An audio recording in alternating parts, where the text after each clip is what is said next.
Good evening and welcome on the sport program. My name is Patrick Kamara. Tonight we assess the road to 2021 because the presidential campaign, the rough and tumble of a presidential campaign is about to begin. How ready are Ugandans and how ready are the leaders who are aspiring to lead our country? My guest this evening, I have Professor Vanessa Baryamareba, I have the Honorable Ibrahim Semuju Uganda and Honorable Rose Namayanja.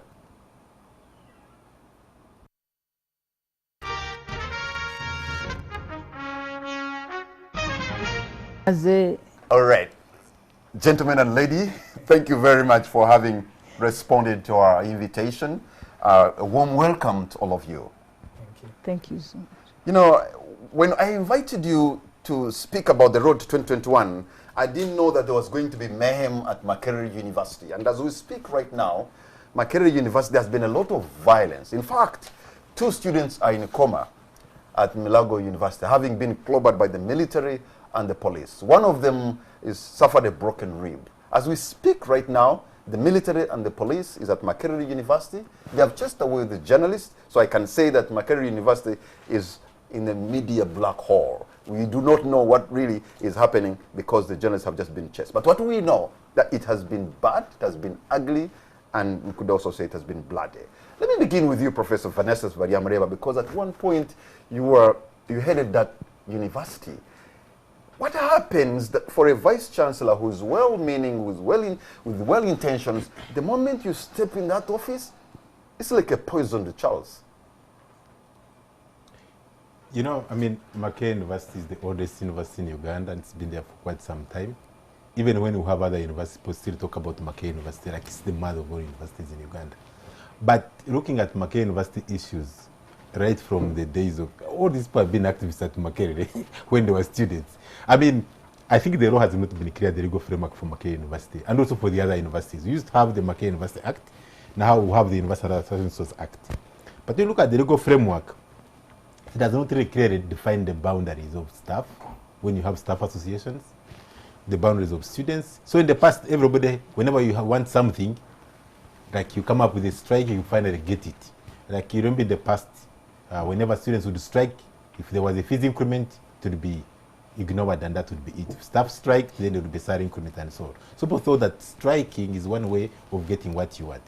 But now where things stand, you can actually see what is going on right now. And these pictures were gotten a few minutes ago. That is the kind of chaos we're talking about at Makerere University. And policemen entering residences, halls of residence, breaking the doors, breaking the television stations, you know, clobbering people indiscriminately.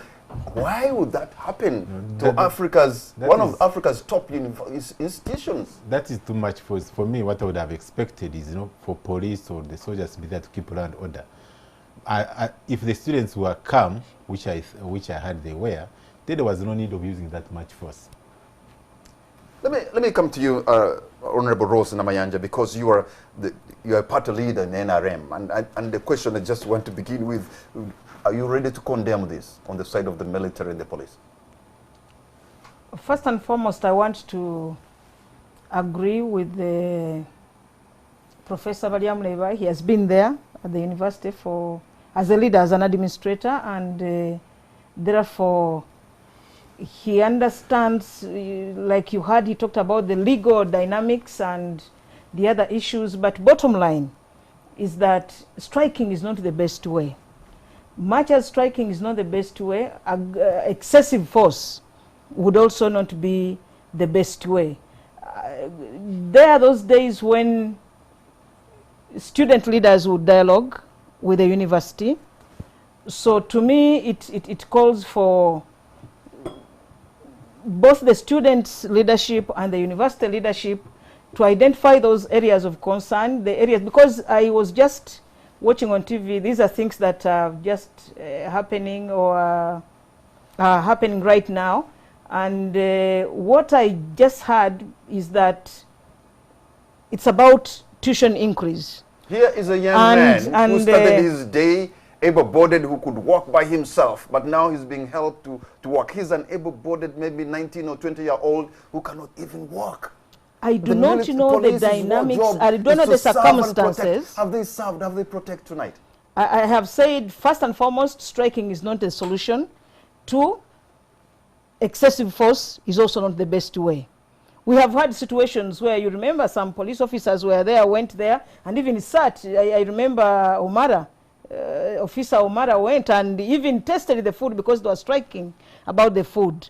So the same police, the same security agencies are the ones we are talking about. It's the same government. So it depends on the circumstances that are pertaining now. And I do not have a clear picture in terms of why they acted the way they have acted. Honorable Ibrahim, look, that man we just saw, the young man we just saw there, is clearly disabled with walking aid. But also, he has suffered the rage of the military and the police. Why would somebody descend on a man who is so disabled and then clobber him to that extent? You see, there has been a build-up at the university. Mr. Museveni doesn't want to see any dissent anymore. Remember one of the recent incidents? They beat up a professor because there has been a curfew at Makerere for nearly 2 years. So there is a professor they beat and he was bleeding because they were chasing students.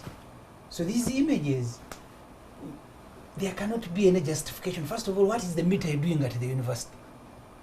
The military took over the university. Unfortunately, before we started the show, I was telling Makerere, professor, because I think Makerere started declining when he became a vice chancellor, and it's on the same road.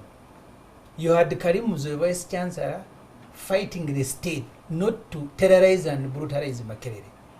Now this guy there, the vice chancellor, Nawango, he behaves like he's part of presidential protection unit. Because when we were querying why is the military at the university, he said they invited them.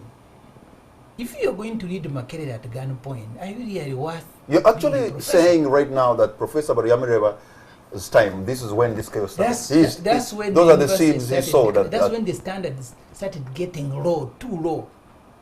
Because they want to serve both. They want to serve the academic institution, but they also want to serve the state.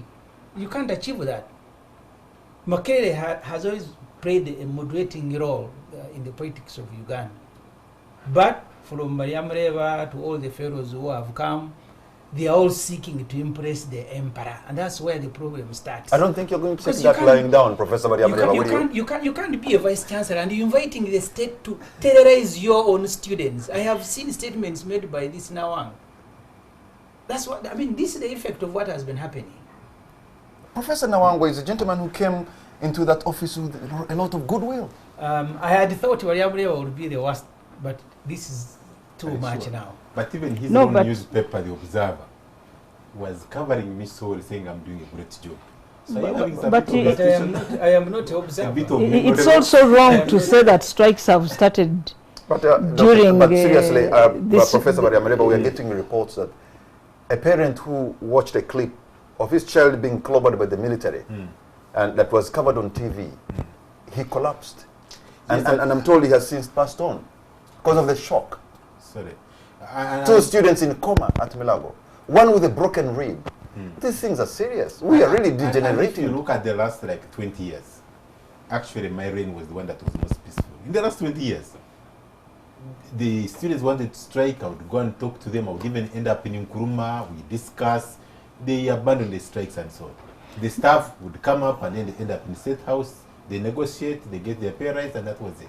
But Patrick, I think I talked about student leadership, and you seem not to have taken it as a key point, because right now, Ibrahim, Honorable Nganda, and many of us as leaders today in parliament, in local governments, and in government, in cabinet, we are products of students' leadership in the university.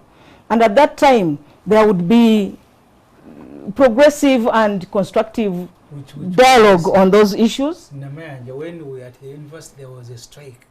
But even when they would... The military never stepped there. Let me tell you, the university... Dealing with the police. But you are talking about a university where me and you were there, And we were graduating 3,000 students So, a whole year. Today you are talking about a university of almost 50,000 or more students. There has been a The strike. numbers are big, So that and therefore the challenges that is can the be justification big. for And the most military. importantly, when a university vice chancellor comes and says the situation at hand is uncontrollable, because we're talking about two things. When a university The vice administrator chancellor comes cannot out be the one and assessing says, the security situation why? at the Because he's at the university. You even There have is a police. You at even the have university, and the police is involved. But you And see- when you talk Okay, about let me, when you talk about security or, Yes. or So whatever, are you blaming the student leadership? no, I'm not blaming the student leadership per se, but I'm saying we should not also blame the security, because security is coming in to quell a situation, So when and the- more so when they are security beating- has when been they are invited beating by children the who are disabled. when the security has been invited by the administration of the university, The and security, if they invite security them, in Makerere has not been invited. Okay, I have told Honorable you the Rose, meet I took over Rose Makerere long Namayanja, ago. what is the justification of using the military to arrest 15 girls? Because this strike was started by girls. It was a girl-led strike, protesting against the increase of tuition 15%, right? And then what is the justification of raining down on them by the military police, not even police? For me, like I told you, I can't say that it is purely military, because the pictures you have showed here, what they did, I mean, I've seen a young man being, a young man who was affected. So I can't say entirely that it is actually the military alone which is there. No, but What you I see, know is that on many occasions, I can help you, Honorable Namayanja. Police, Yesterday, military, the military stopped girls who were taking a petition to president's office. This military at the university didn't start. The story has not started today. Yesterday, these images were all over. Girls walking with a petition to office of the president, and they are met with the military. But the structures, before you take it to office of the president, have you explored and been frustrated by the university administration? Because remember, the president was the chancellor. I am not looking He's at. no I am longer not. the For me, chancellor. I am not looking They at. are it. Okay, administrative now let's channels of the let's go beyond the protest. Professor Bariamreba, Yes. the students are paying so much, but when they graduate, there are no jobs for them. They have to compete for all the jobs, probably in the Middle East as bouncers or maids. Really, the NRM government that now you embraced has let down the young people of Uganda. You see, if you're looking at the education system, you have to look at it from the national perspective. The educational budget is still low, and MPs are the ones supposed to appropriate their resources. They approve the budgets. So, but I've seen at least the salaries of staff, they have gone up. I think a professor is going to earn 15 million shillings. But I do agree with you that in terms of the facilities for the students, there is a need to put in more money. And I think many Ugandans are not employed because at times we lack the skills. So we need to do more. But the professors are being paid a lot now, need to actually focus on teaching, and the students are doing research. We need to do more. Yes, we need to do more. But Honorable Namayanja, But I don't think there that has this been- money that will actually make them do more. So you need to just have, like, performance indicators to ensure that actually they deliver what they're supposed to deliver. Honorable Namayanja, there has been a report that majority of today's graduates are not only unemployed, but they are also unemployable. unemployable in terms of Of skills. Yes. I And want yet the to- education we're getting, we are paying through the nose. But would you be But worried? Would you be even not surprised? If you go to the College of Humanities and Social Sciences, there used to be tutorials, they are not there. Some of these students just read Quran and come and sit for papers, and that's it. And So we're you talking have a about the degree, university, but you don't have and you're skills. talking about the university that you headed. Yes. You are- Yes, but That's when so- you talk about really, changing really? the education And you had your system, time to change this, Professor Bariamreba. We did our part. it doesn't Yeah, but you're happen telling us- But I overnight. left. It doesn't I happen did my overnight. part. We improved No, it what looks we like were you able went to to Makerere, you And, actually observed, and you are no. organizing with like the rest We of us. did You had an observe. opportunity to Let me organize tell you. Makerere. We had to ensure that students sit for tests, students have like tutorials, and marks are submitted, and if you don't submit, you had to show cause why it should not be So displayed. these things, All these this things thing work. collapsed when he left. Let me tell you, institutions are supposed to have structures. So the structures are left them in place. It's up to the people who are in power today to ensure that actually the structures work. Patrick, changing the employability of Ugandan graduates and actually African graduates is a process, and it doesn't happen it doesn't happen at the university alone, because it starts from, you remember when you were at school, senior 2, many students, over 90%, would fight so hard to leave senior 2, such that they drop sciences at senior 3. And these are students who were studying Napoleonic Wars, they're studying Ngoni, and so many other things. So it's been a process right from the basics.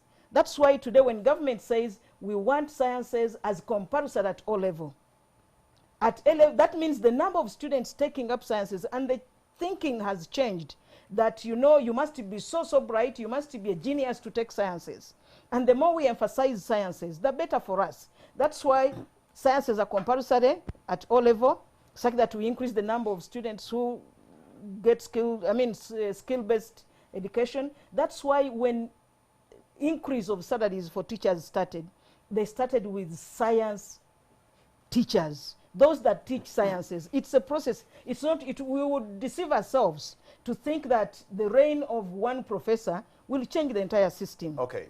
Gentlemen and lady, allow me to change the course of the discussion. Before you change, just a second. You see, the reason graduates don't get jobs in Uganda is not because of lack of skills.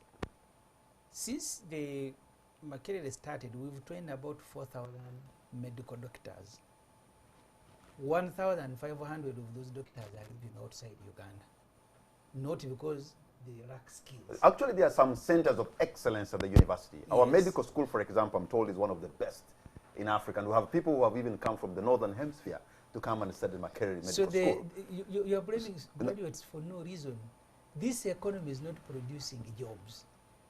This economy, all the money is being sucked out for the NRM to go and patronize the population. I'm not making a blame. You have just had a former professor, a former vice chancellor telling you, actually there are challenges at Makerere. They are. He headed the institution. The challenges are there, but not in every faculty, in every department. But talk about the ICT department that he headed and revolutionized. There are challenges in Makerere, but this government she's a senior leader in this government, where they even know which sort of human resource that Uganda requires. They will slogan about science. And that is why we are making So all tell me, these how many changes. medical doctors do you want, and how many scholarships are you offering every year? How many mechanical engineering do you... I mean, you can't just be sending students. Universities change. You go to Tanzania, people who are doing agriculture, by the time they leave colleges, they're able to do some work. I was in Bukarasa. All the people you're training in Bukarasa are on street also looking for jobs. Your economy is not producing. Some of us are farmers and are working and jobs. That's why graduates are in Azam, no contract, nothing. They're just given numbers like animals in a farm. Professor Maria Mereba, This is rhetoric to me. Education That's what I system think. is misguided, isn't it? How can we? No, it isn't. By the way, for me, I reject that. Makerere Because University was ranked You have, No, you have see, an economy was that ranked is fifth. mismanaged, which is you not producing see, jobs. the thing No, we really that have is to also really wrong. agree on is that if you look at, let's say, the School of Social Sciences at Makerere or the College of Humanities and Social Sciences, you go to any other institution, they are producing in thousands. You go to Uganda Christian University, all these places, but the jobs are very fewer. I told him So that when we left people need Makerere, to take on something where they can easily get a job. That's why we are encouraging him to take we on. left the Makerere, Patrick, we Honorable- left Makerere. 3,000 graduates a year. Those are the students that would come. And if you combine with all the other institutions, then we would not go beyond 5,000 What students. was the population of Uganda? Today we are producing 400,000. The reason you are 3,000, the Graduates. population of Uganda was 16 million, was 20. Yeah, but it has not just doubled, because if it is just doubling, we would have 6,000. You have a We are duty to talking plan about- for that And population. we are doing that. That's why we are talking But about everybody now is getting a degree. You can't So, yeah, but Sciences Professor, and, promoting. Honorable Ibrahim, isn't When you it talk better about- that at least Ugandans from maybe senior 4, they can go to a college, a bit vet or something. You get an ordinary certificate, but also get a But how certificate many in a skill, institutions have been are a being skill created? certificate. You It talked can about be mechanic, can be BitVet. hairdressing, it can be anything, so that you have something you can do. You see, You Education have to talked do, about BitVet. not just to know. I agree with you entirely, but even if you are producing, because look, the government employs just about 500,000 people today. Those who are employed in the private sector are just about 800,000. If you look at the figures with NSSF. Those who are employed in where? In private sector. So you have a total workforce of 15 million people. 15? Yes. And then you have 500,000 and 800,000. Those are the jobs that are available. See, the moment the economy is not growing at the same pace as the population, you will certainly have a problem. Even if you told them to go and do, because I have gone, first of all, under this administration, even the colleges, the last time we visited as a committee of parliament, we started with the, this guy who was their commander. There is a college in Kayunga, went all the way. Even those who are supposed to be studying practical subjects, the instruments, the tools they need are not there.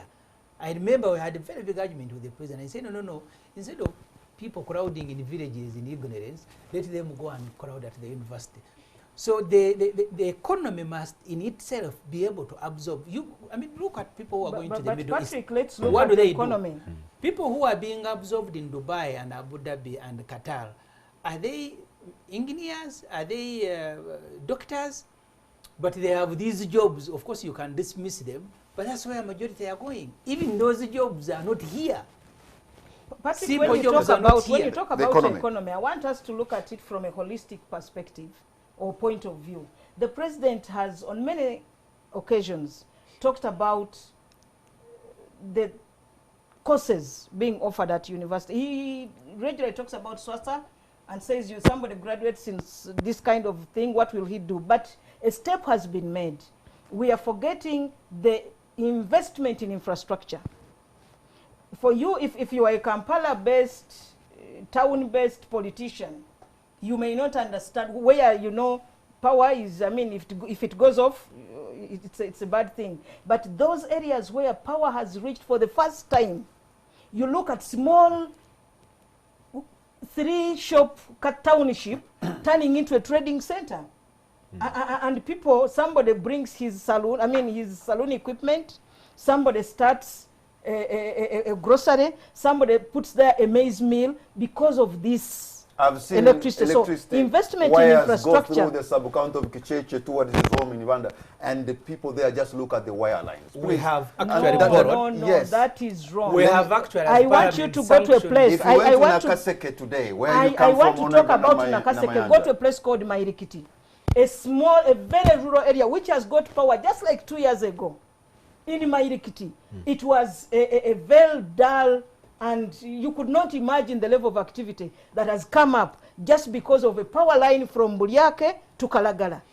And that is just a small. But even if you live around the power, for me, if you live around the power, we have Professor. Yes. just a second. We have borrowed the money to go and help begin wiring these houses. We've taken a loan as a country. So the point he makes, you can't dismiss it. They have seen wires and even if you wire those homes and maybe you get power for 1 month, after that they won't be able to afford the electricity tariff. In Kampala, there are so many vehicles. But you know that power is when not you even move from here to ordinary Uganda. No, let me tell you, when you move from here to Kalelwe or even Wandege or anywhere, you'll find traffic jam. That doesn't mean that somebody in Kampala has a car. No, so it shows that the same. We are poorly, we are not well organized in our city. The same with power. The story tells us that we don't have efficient public transport system, that don't have good roads, that we are not organized in terms of public transport. And that's why we have the jam. I give that as an example, but yes. Bottom line, there is nowhere you'll say that everybody has a car.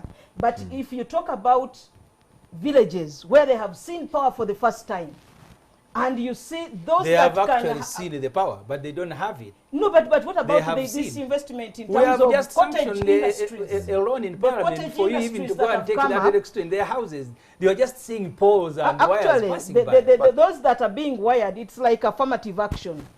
But for those that have trained, those that have their money but could not invest because of lack of power, and when you put their maize mill in a place, that means you as the owner will do business, but you will employ many other Ugandans that would ordinarily not be employed. So Honorable Ibrahim Uganda, when you appropriate money as parliament to give government so that they can wire people's homes and give them electricity, what is the whole rationale, you as a member of parliament?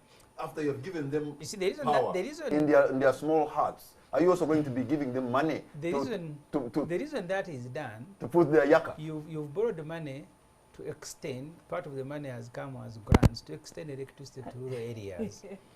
The moment wires and poles just pass by houses, you mean it is an investment thrown.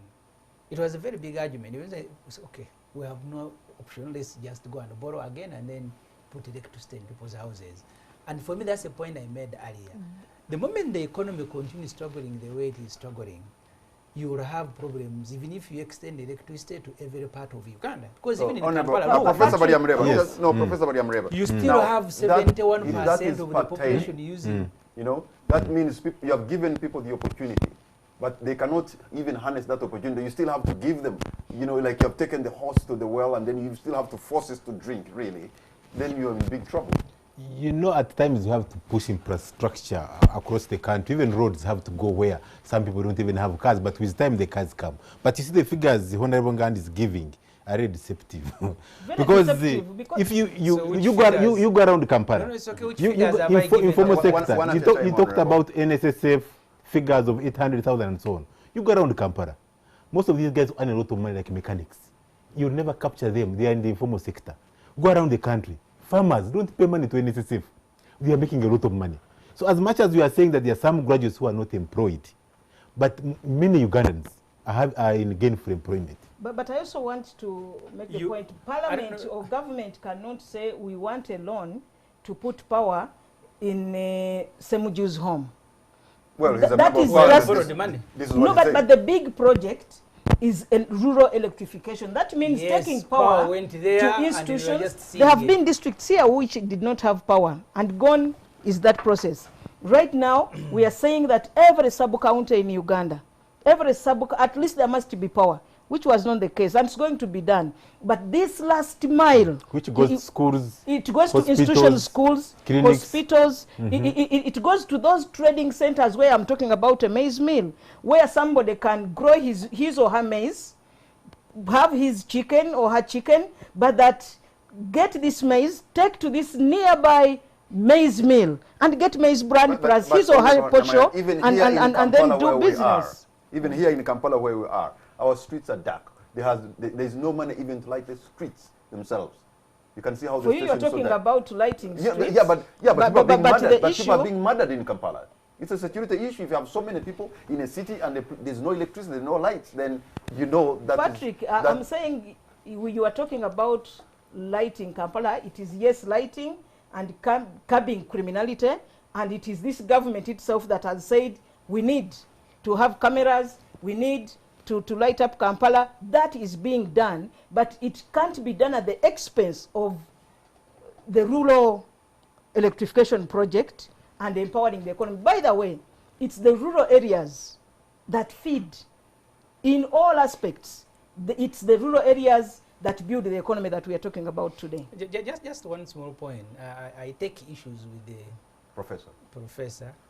He says the figures I'm giving are defective. In the last State of the Nation address, the president said 69% of Ugandan, and these are official figures, are bystanders in the economy. Maybe the president will need to school the professor to understand that this is a real crisis. These are the official figures given by government. 69% are bystanders in the economy. Then he says majority are working, they are mechanics. How many vehicles are in Uganda? I don't just speak, I just less than speak 1 from a million research vehicles. point of view. You mean 15 million people are all repairing less than 800? No, I just gave you that one as an example. People are really involved in I agriculture. am saying they are having shops, they are earning. So you give us the figures that are not defective. Yeah, but you see, if you are saying they're in agriculture and earning, really, if where they are, and I know they are 70% maybe in agriculture, but what is agriculture contributing to Uganda's GDP? Their contribution is so small. How can you have your biggest population of your people in a country, producing so little to the GDP? But you see, look at the people who are working in Kampala. You earn 1 million shillings. At the end of the month, how much do you save? Does it Maybe make 100,000. sense? But there's somebody in the village who is feeding himself. Does it make sense? And is able to maybe like sell and be able to generate like 200,000. That's good Does enough. it make sense to have your biggest population contributing so less to your GDP? Of course, it's not. It's but not you know, like it has that. been a We need to move process. into services and It's industrialization. a growing services concern. how many people are into services? I mean, look at Kenya's economy. More than 70% is into services. Services contribute 70% to GDP. Even Uganda, we are going to get there. No, But we need to- we're what are the talking numbers about in where services? we are. We're talking about where we are, not where we are going. Professor Bariamreba, Honorable Semuju, and Honorable Rose Namayanja, we're going to take a break. And when we come back, we shall change gears and look into the road to 2021.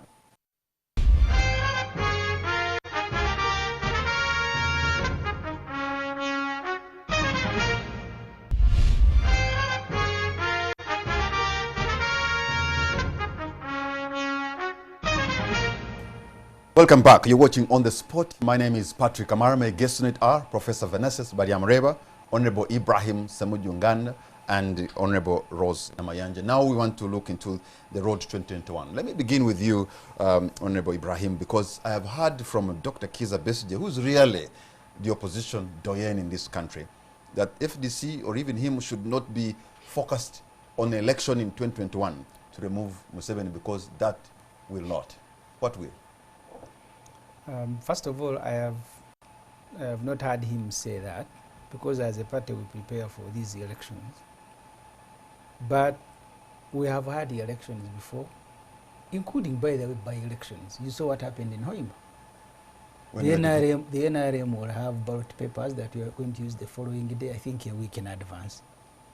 And I think for me that's the point. So, Honorable Ibrahim, are you saying you have not heard from the opposition doyen who is saying it is of no use to have elections because he thinks elections cannot remove the NRM or Museveni from power? You are saying he has not said that? Maybe that's how you interpret what he has said. My own interpretation is different. These elections are important, but the elections are rigged in Uganda. I think all that Dr. Kizza Besigye has been calling for, and many of us have been calling for, is to have these elections reformed. But the way they are now, you go in knowing. Let me refresh your mind, because in the previous elections, Dr. Besigye has always told us, you know what, that he's not even going to participate because maybe the ground is not leveled and all this kind of stuff. I'm not going to take part. And we believe him. But then he shocks us when we find him on the ballot paper. So there's a lot of uncoordination. No, I think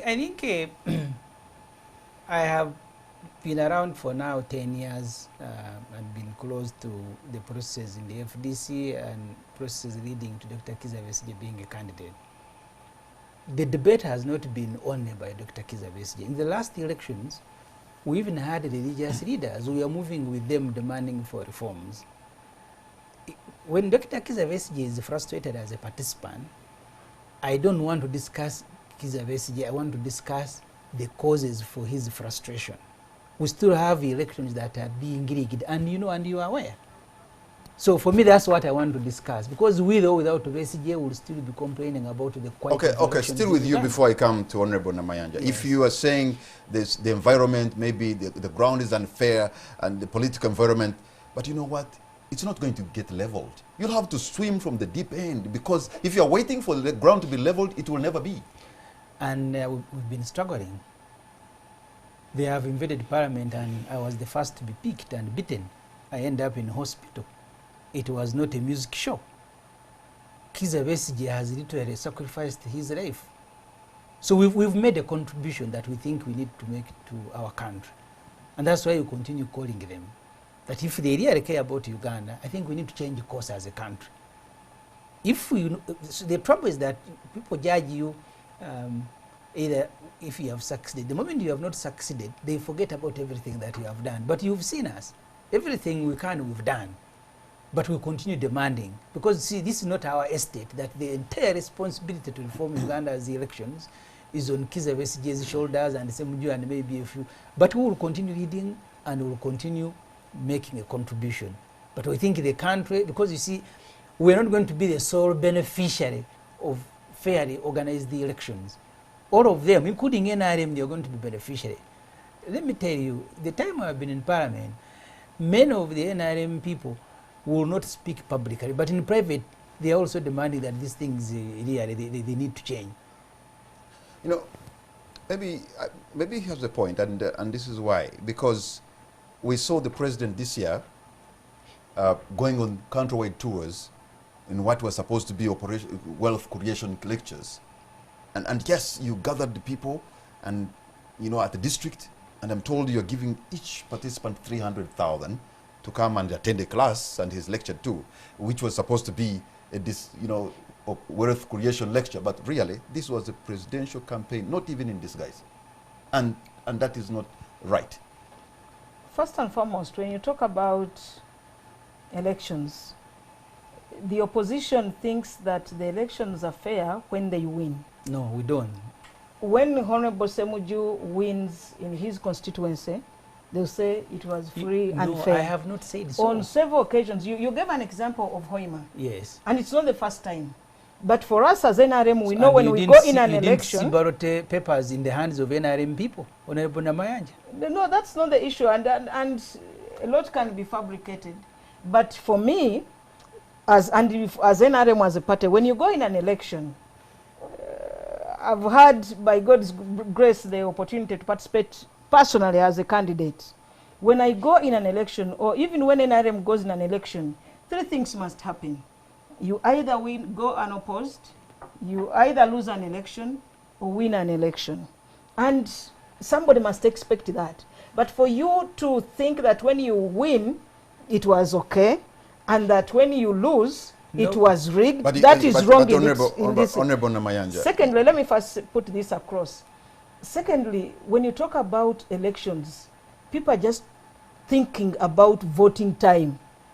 And that you talked about 2021. 2021 is not starting in 2020. The Electoral Commission right now, as we speak, has put up, it has a roadmap. There is an exercise which is going on in the countryside right now.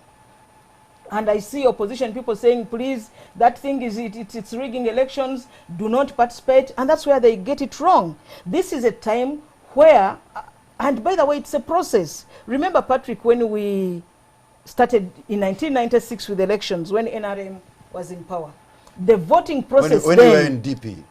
No problem. I just wanted to remind you that when you were in DP. The voting process then was different from where we are today.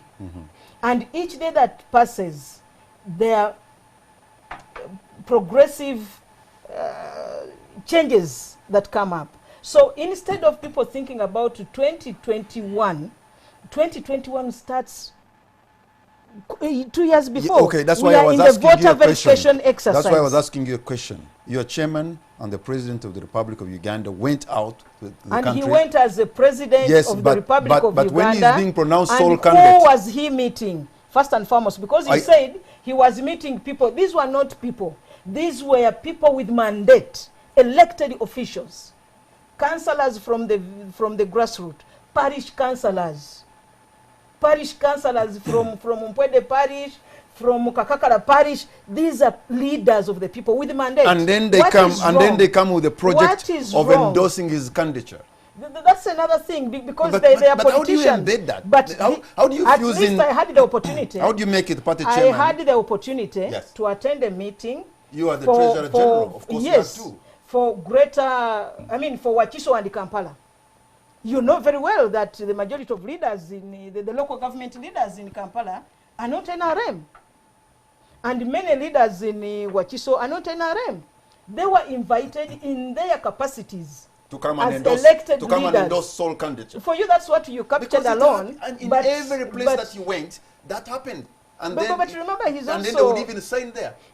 He's also a chairman of NRM. Yes, what would he do? He had to campaign but the message that he gave out, and by the way, was in writing. Their booklets, each of those leaders went with that information. For you, you chose to look at only that. And by the way, it used to come at the end. But there was a lecture, there were memoranda, and for you, the meeting you saw was a culmination of series of meetings by district leaders, all district councils. They looked at where they were, where they have come from, and where they want to go. And it was also another process for the president to assess the level of implementation of his program, of the agenda of the party, and the manifesto. These people, for you, you saw this meeting, but there were meetings that were taking place 2 weeks before these people came. Every district is chief administrative officer, every district head of department, their memorandum that came up and said, we need this, we have done this, and we intend to do this. And all that was discussed. And the icing on the cake was the soul candidature, because I could see that at wherever they went. I These have a problem. are- I think I have a problem There's with no that, because problem I with think that. There's because no problem because with that that. started too early. But okay, let me go to Professor Makerere, because at one time you inspired this country to lead, and indeed you have impeccable credentials. Youngest professor at one of the best universities in Africa, the best mathematician, incredible profile. But how and when you decided to, surrender yourself to the NRM, was a great disappointment to the people who supported you. It can't be a disappointment. He knows it is a disappointment, and please Is let that, him. is let that the him question you're asking? Yes. I know you're looking for an answer in that laughter, but that's not. Political parties are like a religion. You can decide to be Muslim today, tomorrow you are Catholic, the other day you are In fact, now American, you have and become so- atheist. But let me tell you something. Yes. When we talk about our political parties ready, I think when we talk about presidential level, we should not even talk about political parties. Because when you talk about FDC, Kizabisi is going to be a candidate. You talk about You NRM, call him the doyen. President Museveni is going to be candidate. You talk about Auntie, that is if Mukishamuti is coming, he's going to be the candidate for Auntie. Now, for people power, it's not a party. But if it was to be a party, Bobi Wine would come. So in that case, when I look at all those candidates at that level, President Museveni is more prepared because he has been campaigning for the last 2.5 years also. Now, when you look at Kizza Besigye, he has a main why he is. Mugisha Muntu, I would advise him not even to try. Because where things stand right now, he has not really done much. Even he's not sure whether he's going to have MPs joining him. But now going to the level of members of parliament, I don't want to go below that. When you look at the MPs in this country, about 70% or more are from NRM. And they have all been on the ground campaigning to retain their seats. When you look at a party like FDC, I don't see people they are kind of fronting hard enough to kind of compete with the NRM candidates and maybe end up taking like 30 or 40%. As I speak now, the current members of parliament within FDC, a good number of them, close to half, are going to run as independents. So when I look at parties that are growing, FDC party is not growing at all. If you look at from the time of when it started as FDC, from Reform Agenda, it's been losing at every election members of parliament who have been belonging to FDC. So to me, I would like to say that when you look at multi-party politics in Uganda, we are still far away. And the results are really clear at presidential level, as he put it. Himself is going to win. So when it comes to parliamentary level, I don't see opposition this time around taking, even raising 40 MPs. What is going to happen? We are going to have close to 100 independent So MPs. what made you choose to join NRM? What made me what? Choose to join NRM. I've said parties like a religion. But it is And his right. I decided It is to his right. join So- NRM, not because I needed anything from NRM as a party, but I wanted to join. It's like when you are Catholic, you say, I want to join the Anglican Church, you join. And that's it. It's a progressive party. It's a progressive party. If Sheikh Ibrahim preaches so well, you could actually come back to FDC. Not necessarily. You don't just join. Actually, Because I thought you had the fundamental ideological Yes, you difference see, with the NRM. And that when I saw you at the campaign trail that we are talking, Yes. really, for lack of a better word, it's like now you're dining with the devil. no, let Because me the tell words you something. talked Let me tell you something. on the campaign trail Yes, let me tell you cannot something. even make me think that you actually joined We them. need to get something. If you look at the figures, NRM is going to be in power for at least the next 30 years. So people like us who have ideas, I would rather complement that kind of structure to better You deliver have services. surrendered now. No, I'm not surrendered. You make a contribution because it's like if Professor Nau is going to be Vice Chancellor of Makerere University for the next 15 years, and you want to make a contribution to Makerere, you'd rather complement him. At your prime, Complement you him. would rather There is a complement. difference between complementing like NRM or like looking for maybe goodies in NRM. Those two are different. But people like us, you say, look, NRM is going to be for the next 30 years. So if I want to make a contribution in this country, I would rather complement the ruling party because when in opposition, you don't do much. No, Honorable Ibrahim, really. There are Ugandans who have that line of thought.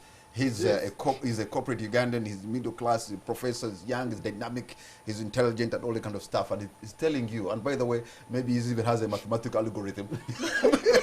I mean, he's my And hobby. then He was critical he left. evidence. Yes, he's my hobby at school, and the record he left in mathematics, nobody has broken it. So sometimes when he speaks using numbers and statistics, I have to respect that. That you know what? In the next 30 years, if you want to serve your country, you have to join the bandwagon. Get into the bus. When did Ibrahim, when and when did maybe- he discover that? Well, he's just been narrating the story to you. He's You been see- sitting talking to you. I give you such And answers. I have said before, I think the worst thing that happened to Makerere was to have Bayamreva as a vice chancellor. Because just imagine. You are saying it because I can't support No, FDC. I mean you don't In have principle, to. and think I can't. I don't have to. There is no value you're going to bring to FDC if you are changing like a weather. I Yeah, don't which change sort of like person weather. are you? That today I am in this religion and you can No. justify a professor of a university. For you, I think the FDC will be unfortunate to have you as a the leader. people want to praise But others who but are the doing point- it. Go wrong. But But the I'm point- seeing there how are even he people treated with Mugisha that line of thought, and I think That's- if that's I a were point- you, that's a maybe I point- would that's be a running point. scared. That's the point I want to Yes. address. You see, first of all, let me deal with the issue of numbers.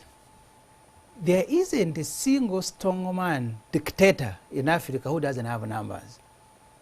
The last elections Mubarak won, he had 81%. Ben Ali of Tunisia had 91%. What happened to them?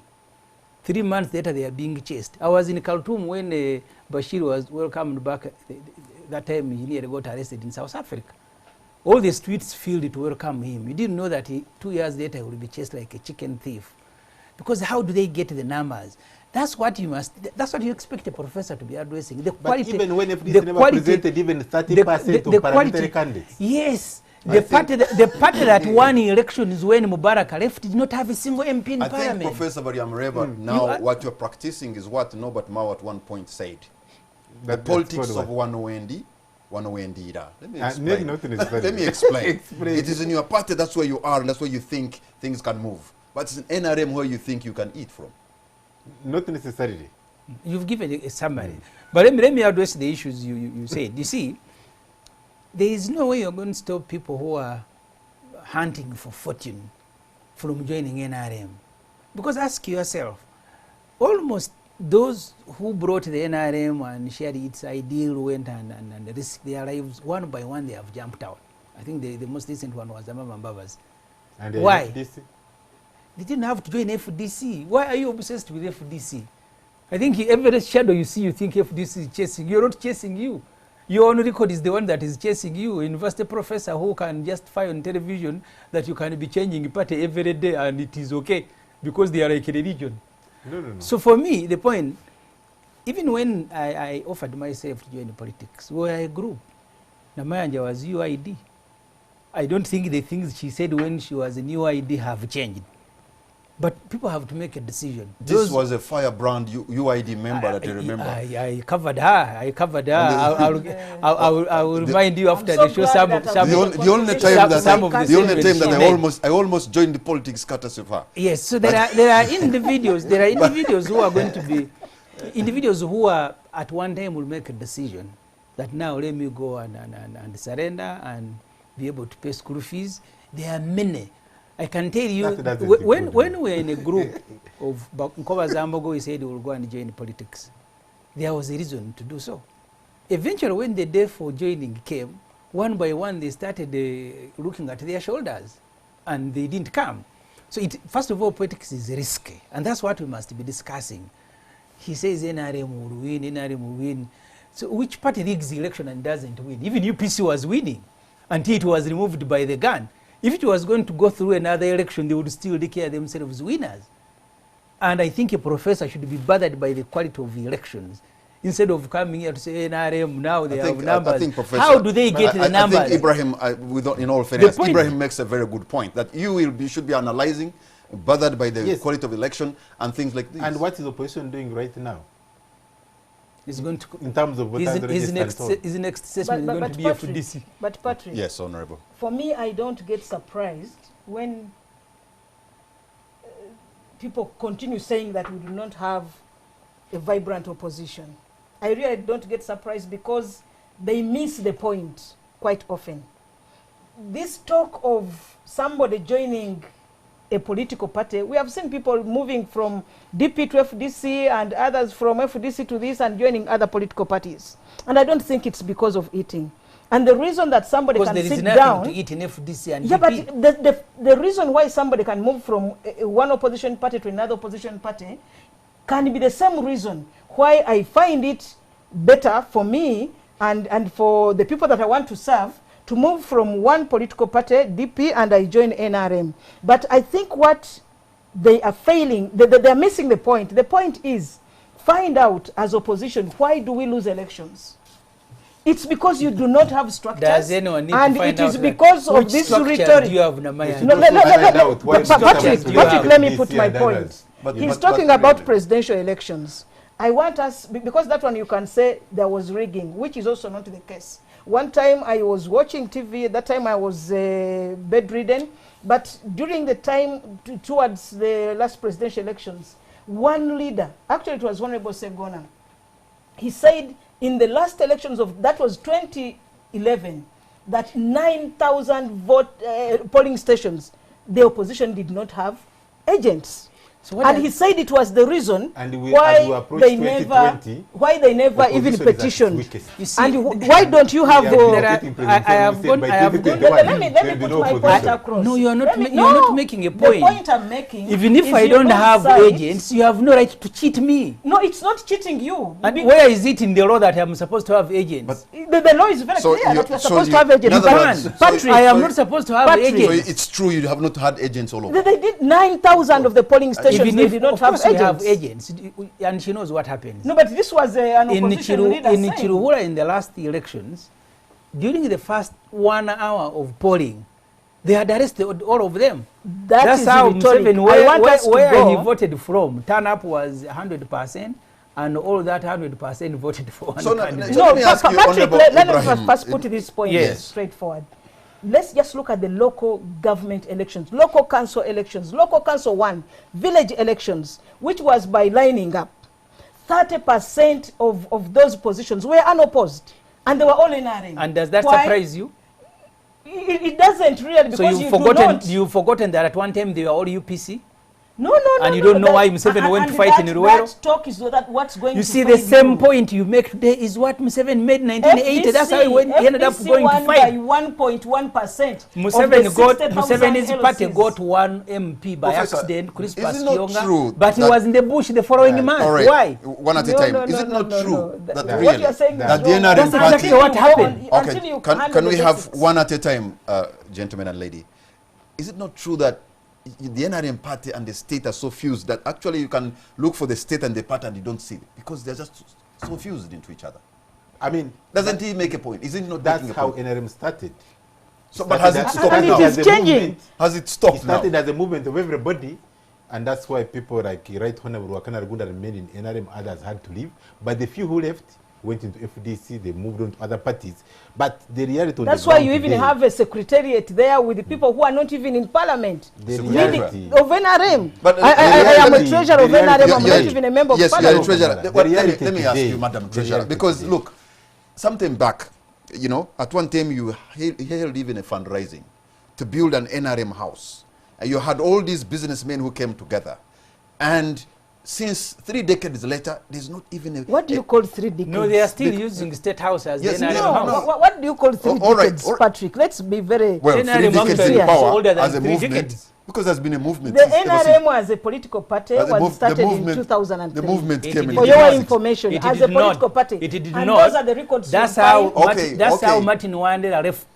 Because one of the organs of the new party was the historicals, was veterans. He said, but this party is starting today. How can you have historicals?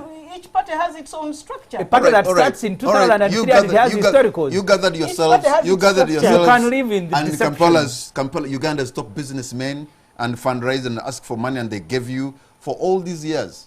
There's nothing to show apart from the artistic impression. I mean, you should be ashamed. For me, there's nothing those to are show. our internal party issues, and at one time you'll come to believe that we are not seated. A party is not internal. That's why you file returns with the Electoral Commission. A party is not internal.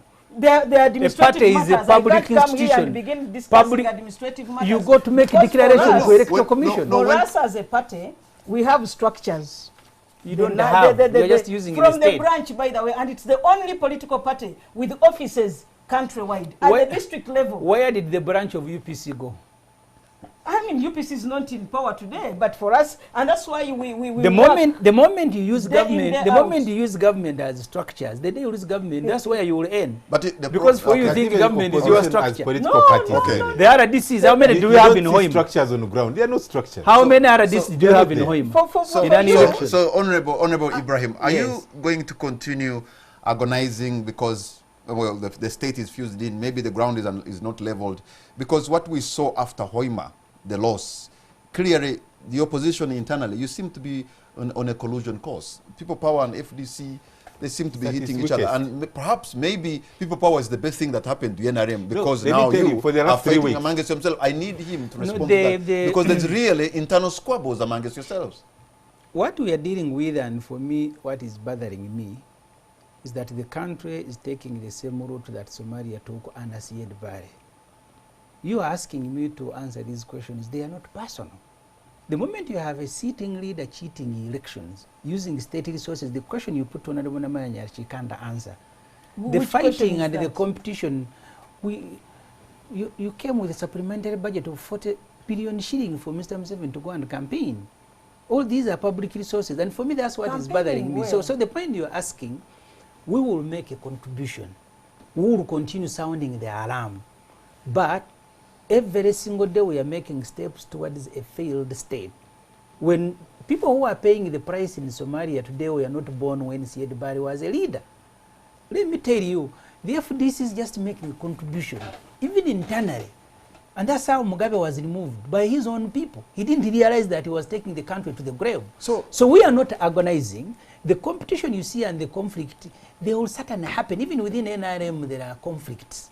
There are NRM people who can, because it's natural for you to disagree, even when you are at war. Museveni was near the chest as a leader of NRA when they were in Ruwero. So these conflicts are there, and I'm not going to say they are not there. Of course, the population does not want us to be conflicting, because that will affect the execution of the war for democracy. And I agree entirely. But the truth of the matter is that the problem is not within ourselves. It is not the competition between People Power and the FDC. When we went to Hoima, we worked as a group. But that didn't stop Museveni and the NRM from failing soldiers, from failing RDCs, from stealing elections. You know, when Professor Bariamureba tells you that you look disorganized, that you look not, you're lacking cohesion, and you're not growing, I think he has a point. You have to listen to him. And let me remind you this. I think in the mind of President Yoweri Museveni, he will be happy to have Besigye on the ballot paper or anyone from the FDC. Because you know what?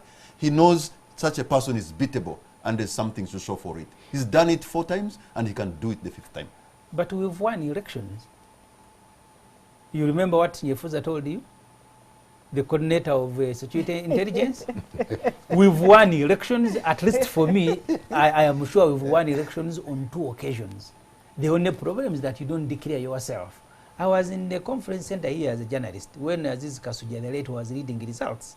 In Makinde East, there were more, the turnout was more than the voters in the area. So there were more votes in Makinde East than the voters. So these elections, But it that's is real. just Kampala. They have Okay. been rigged. Kampala, you know what happened in Rukujiri with a bishop who came to You vote. see, let's face it. And voting had happened in 3 hours. They said for you, voted for you because we know you were Like right progressive. now. So that's for Where me. is FDC For me, across the country? it Who are doesn't the have to people be you can there. talk It about? doesn't They don't have have to be there. It doesn't So have basically, to we'll be just there. go on a campaign rather than just campaign, and then the votes will just fall You see, like the manna from We heaven. don't FDC mind doesn't who have to be comes. there. So But you need in to your- learn from Kenya. But, Look at in the- your mind, you can- Professor in your mind, you can Professor say FDC is not Bariamureba. existing. We have a man who has led this country for the last 33 years. Yes. And I think he's done his part. He has served his country. But really, you people, Honorable Rose Namayanja, who has actually decided even to get out of elective politics, and you, the generation that should be carrying forward, can't you, when you are meeting, can't you just advise, say, you know what, you've done your part. Let us also move forward. But you see, why are you just, you know, removing yourself? people like, they need examples to look up to. if let's say if Kanokiza Besigye had left FDC, maybe that would be motivated. We know he's going to be on the ballot paper, and I can assure you Kizza Besigye even for the next 15 years. He'll be on the ballot paper.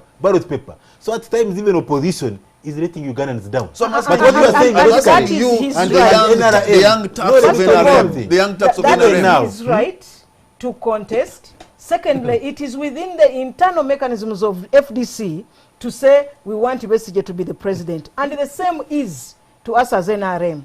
There is a process that we go through, and for us as NRM, we front our best. We with President Museveni. We front our best. As much as NRM and is as a of political now, party. President Museveni is our best for the party. It party. is a revolution.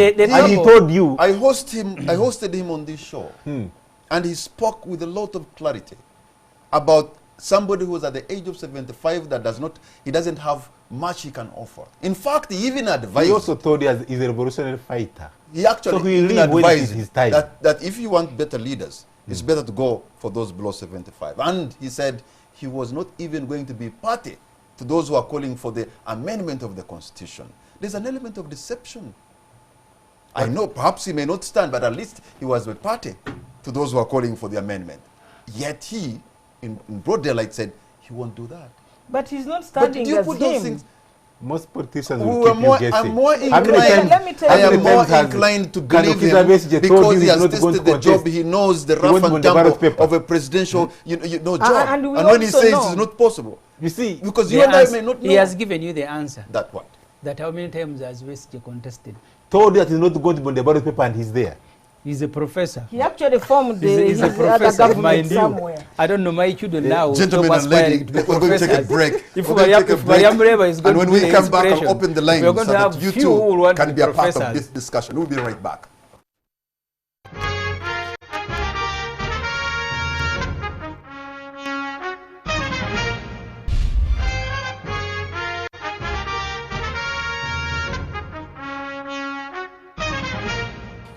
Welcome back. You're watching On the Spot. My name is Patrick Amara. My guests tonight are Professor Vanessa Makerere, Honorable Ibrahim Uganda, and Honorable Rose Namayanja. And we're now discussing the Road 2021. And in this segment that we have reached, I'm going to open the lines. You're going to see the numbers on the screen. Please pick your phone and call us. Be precise and concise so that maybe we can take a lot more of views from different parts of our country and even beyond. And you know, let me begin with you in this segment, Honorable Ibrahim. Security of our country will always be so crucial. We happen to be in a region that is so volatile, the Great Lakes. And General Yoweri Museveni has played a good job in trying to keep this country together for the last 33 years. What makes you think that Ugandans are going to roll a dice with the opposition when it comes to matters of security? Yet they have a general who seems to have been a safe pair of hands for them in 3 decades. The first population and housing census carried out under this administration was 1991. And the population of Uganda was 16 million. That means that nearly 30 or more than 30 million people have been born when Museveni is in power.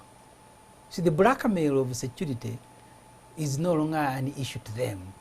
The 69% that the president says are bystanders in the economy, their preoccupation is getting their next meal. So therefore, Museveni does not win election that he has put a very good program.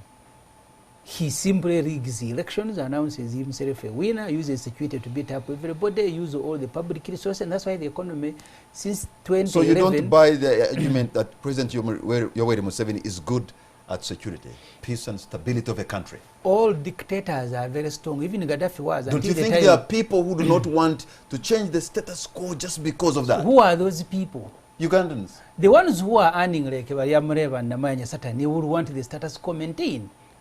But the 70% who don't know whether they will have a meal, supper, if they have supper, they are not sure they will have lunch the following day, they will certainly want their conditions changed, and changed yesterday.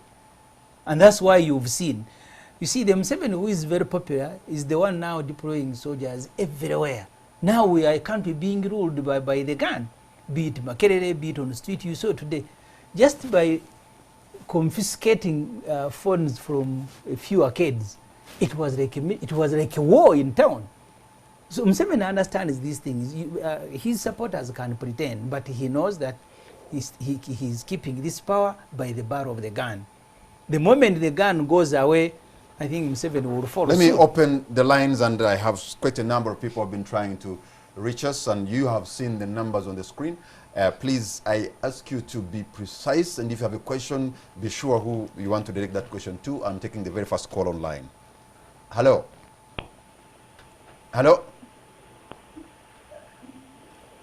I have a call online. Hello? Hello? Yes, good evening, sir. What's your name and where are you calling from? My name is David Kafada, calling from Wevaja. Bwebaja, David, you're on air. Go right ahead, sir. I want to inquire from Madam Namayanja. Yes. Has she ever thought of Uganda without Museveni? Okay. I think it was that precise. Okay, thank you very much, David in Bwebaja. Let me take another caller online. Hello? Hello? Okay, I'm going to cut that call because you have left your TV audio volume high, and that is bringing an echo to us, and I'm sure to you. So please, you'll have to turn down the volume, so that we can have a healthy conversation. Good evening, sir. Hello? Hello, good evening. How are you? I'm fine, thank you. What's your name and where are you calling from? I'm Sana from Munyonyo. Munyonyo, you're on air, sir. I'd like to shoot Mr. The FDC gentleman. Okay. To ask. When Samujung. Hello? I think my producer got scared when he heard that you were trying to shoot. But I think it was just using the word figuratively. Oh, sorry. We've lost the line connection to Munyonyo, to that gentleman there. We're going to try another caller online. Hello. Hello. Good evening, sir. Yes, good evening. How are you? I'm fine, thank you. What's your name and where are you calling from? This is Ankton. I'm from Chebando. You're on air, Ankton in Chebando. Yes. I think that if we go down to the public, yes, the opposition have galvanized enough people to make them through, but the problem is up with them. Now, this is my biggest problem with Mr. Semuju and the rest of the people in the opposition. I wonder why every time they're talking about beating Museveni, they are thinking about bringing one candidate. In Uganda, we are using a system which is relative majority, which is not absolute majority, which would mean that in case Museveni does not get 51% or 50 plus 1 vote, we are supposed to be having a run. For that, if I was the person who is talking and me talking as a psychologist, I would have said that it would have been more important for many people to come and attack Museveni from more directions, because at the end of the day, as long as even this time, even if they had gotten all of themselves together last time, still Museveni had his 61%. So if they had come together, would they have beaten him? Now, the strategy should have been for them to attack him from different directions so that they stop him from getting the 51% he needs. And then at the end of the day, if they have beaten him... But there would be attackers are the Rose Namayanjas of former DP. There would be attackers are Professor Bariamureba. So I think maybe he's also skilled because he's bringing them in his corner. You see, Mr. Bariamureba, just from his name you hear it, Bariamureba I think means they are eating while you are looking. Bariamureba. I didn't see that coming. You are very naughty. You should. Okay. Oh really? You're going to that is in Rwanda. But he has your claim. Okay, let me take another call online. Hello? Yes, good evening, Patrick. Good evening, sir. What's your name and where are you calling from? Robert, I'm just calling from Kampala. Robert in Kampala, go right ahead, sir. Yes, I just wanted to hear from Honorable Namayanja the question that was forwarded to her by Honorable Semujunganda. Why is it written that agents should, candidates should have agents during elections or when keeping their votes as they are counting? Where is it written? Okay, he will respond to that, and then I'm going to take 2 more calls, and that will be it, so that the panelists will respond to that, which will take us to the end of the show. I have a call online. Hello? Hello? Okay, I'm going to drop that line because you're still listening to yourself and there's an echo, so I'll pick another line. I have a call on line. Hello. Hello. Good evening, sir. Good evening to you. What's your name and where are you calling from? I'm called James. I'm calling from Mitoma. Mitoma, you're on air, James. Now, me, I'm very concerned on constituency, on this member of parliament, Ugandan. Yes. I think he should live like an example.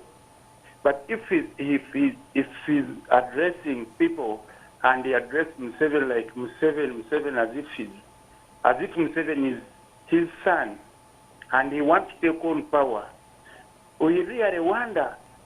You mean this man cannot know that this is the president of this country? So the honorable MP is lacking in some etiquette. Is that what you're saying?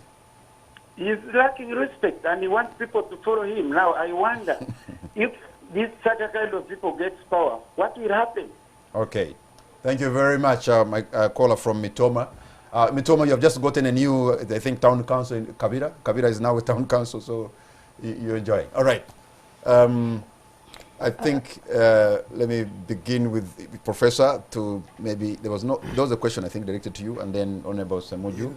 And in that order, you'll also be making Actually, I'll talk about the issue of agents. Yes. You know, this is why I said that at times we deceive ourselves. If you look at any opposition MP or any opposition politician that has won an election, they have had agents everywhere. They guard their own votes. But when it comes to presidential, they say we are going to campaign, but there will be no agents. Who tells that in Africa you don't have agents and you expect to get your votes guarded? By who? By an electoral commission? So to me, it is important that the opposition really steps up its act and puts agents everywhere and guards its votes. Not only that, they also need to look at, like now. So you're talking from an experience because you lost the presidential bid, right? You know, I never put agents because when I campaigned, I said I'm going to campaign as a presidential candidate. I'll visit my people. I now know the country. That's why I'm telling opposition people that you need to go on ground and know what is happening on ground. So, but at the end of the day, at that time it was clear that people are saying, right when our Mama Mbabazi, Kanukiza, and Museveni, President Museveni are the ones who are going to contest, like the top three. So he said, you guard your votes, ours will be guarded. But when I went to Uganda and I looked around the whole district, right when our Mama Mbabazi, Kanukiza, BSG, never almost had agents there. But even and expected to win. Even on your village, you lost on your own village. You look at the results. I won. Even here in Nassan, I won. I was number one in Nassan. so that was very powerful. I don't have the capacity to go and scrutinize each and every village. You can even go to Nassan. Let me leave you for those village results that you got. Honorable Ibrahim, your response and your concluding remark as well. I think the point that should be emphasized is the quality of the elections that all the Namayanjas are offering to Uganda. You can demonize Besigye, you can take pleasure in insulting him and opposition, but we should be discussing the quality of the election. He told you must have agents to guard your... Why are votes guarded? Even when you have them, in Hoima, the FD Secretary General whose job was to correct TR forms, he spent the first 3 hours after polling at Central Police Station in Hoima. These things, we go through them each time we have an election.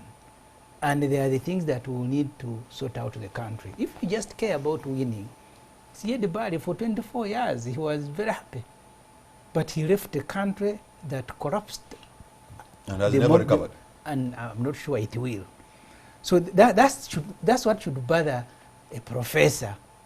But the one in the studio is very happy. He says you don't have agents, and he's happy. All right. He doesn't care about those who are using the military, who are using state resources, who are using the electoral commission to rig election. Because I don't have to be an MP to come here and speak about election. These things affect Uganda. Museveni, who lost the elections in 1970 to Sam Kutesa, 1980 December for Mbarara North, was the first to go and cause chaos. For the next 5 years, Uganda was not at peace. Its peace was being disrupted by Museveni. Yeah, now this Mitoma says you must say His Excellency. I am saying Museveni because that is his name. His Excellency is actually temporary. Okay. Honorable One, Namayanja. first and foremost, I want to respond to an issue that was hitherto raised by Honorable Semuju, saying that, because, you know, it's a virtue even to give credit where it's due. Whether you support President Museveni or not, credit should be given that the NRM government has ensured there is stability in this country. For so long, there was either war in northern Uganda. In Libya, it was 43 years. You continue 43 years of Gaddafi stability. Continue hiding yourself in that history. What happened because after 43 ever since years? we came here, you are just referring to Siad Barre, you are Stability, Honorable Namayanja, is when a leader has gone. It's not when you are there. That's when you will measure. You miss the point and the opposition keeps losing elections. Okay. Because you fail to understand what is crucial to Ugandans. What is crucial to them is that from Karamoja to West Nile to Chigezi to Maraba, there are no guns, there is no war. It is the reason you are not allowing us to address we are talking about is about criminals and murderers, and that is security that we are not, we are now talking about, but at least there is no war, and it's unprecedented in post-independence politics of Uganda. And I mean, there was none. Secondly, there's somebody who raised an issue and said, do you want to, I'm surprised you are referring to Amin. If President Museveni was leading like Amin, you would not be a member of parliament. There are people who are dead. In Kasese, they see graves. But I want to say, somebody asked when you were chairperson of Uganda Parliamentary Caucus here, we lost 50 people that were killed by this government. And you are the one who instigated that. I am the one who stopped the Katikiro from traveling. You know that talk. So I am the one who stopped them. To tell Ugandans what they are supposed to do and how we are supposed to move, and appreciating, because somebody raised the issue of do you envisage a situation when President Museveni is not in a Uganda post President Museveni? Certainly I do, and I also imagine a situation when neither of us is in Uganda. But for now, for us as a party, for as long as President Museveni can, we still think, like I said, even if it's a football team, a netball team, or even in class, if it's a debating competition, somebody would pick their best. Okay. And as the National Resistance Movement, President Museveni remains our best. All right. Then lastly, I want to use this opportunity, what our colleagues in the opposition failed to do, to call upon Ugandans to go for verification of the voters' register, to ensure that they are there. The village councils are going to be called. The process started some last week and it's ongoing until 28th. The village councils will be called and names will be called by roll call. When all village people are there, they will say this one died, and of course if somebody dies in the village, they will all know so and so is no longer alive, so and so is no longer a member of this place. And if there are those that the PWDs are going to be registered, because we want an authentic and clean register, because we have PWDs for local council, for parliament and elsewhere. So I'm appealing to Ugandans and requesting you to go and participate in the voter verification exercise. All right. Because that's, to us, that matters most. Thank you very much. But maybe, you know, you're a young Ugandan, very dynamic and brilliant, but you decided to quit elective politics. Why? Elective politics, it was my decision. I had been a member of parliament for 15 years, and I felt that I can serve my party and my country at a more strategic level. Why can't this kind of thinking be contagious in your party? It is, but it also depends, because we have seen many members, each time we have elections, 89%. I think last time it was 83% when members of parliament did not come back. Sitting MPs did not come back. And the country remains the same. So it's a good thing to quit politics? Particularly for local level, lower level politics, but for the head of state, we are okay with the President Museveni, because once the head gets a problem, then we can have it is good to die in office. All right. Thank you very much, Honorable Rose Namayanja. Thank you very much, Honorable Ibrahim Semuju Ugandan. Thank you very much, Professor Vanessa Bariamreba, and all of you who have been a part of this discussion. Sometimes you can see these gentlemen and lady disagreeing and all that. It's not that because they hate each other. They love their country more. Good night and God bless Uganda.